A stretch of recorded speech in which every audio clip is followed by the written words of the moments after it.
এবার খেলা টুকরো খবর নিয়ে ফাস্ট ট্র্যাক।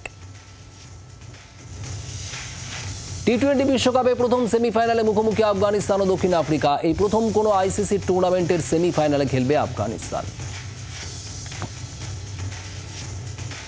আজ রাতে ইউরো কাপের মুখোমুখি পর্তুগাল এবং জর্জিয়া। ইতিমধ্যেই শেষ ষোলোয় পৌঁছে গিয়েছে রোনাল্ডোর দল। ইউরো কাপে রোনাল্ডোর গোলের অপেক্ষায় তার ভক্তরা। প্রবল গরম, মাথা ঘুরে মাঠেই পড়ে গেলেন কোপা আমেরিকায় পেরু কানাডা ম্যাচের রেফারি। এই ম্যাচে পেরুকে 1-0 গোলে হারায় কানাডা। শীর্ষস্থান থেকে এক ধাপ নেমে গেলেন সূর্যকুমার যাদব। আইসিসি টি-20 র্যাঙ্কিংয়ে ব্যাটার হিসেবে তিনি ছিলেন 1 নম্বর স্থানে। এবার শীর্ষে উঠে এলেন অজি ব্যাটার ট্রাভিস হেড।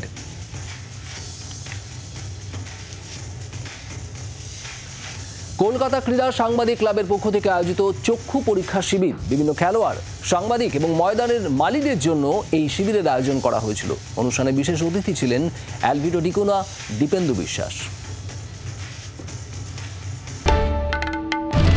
বাংলার আওয়াজ, বাঙালির আবেগ, জি 24 ঘন্টা।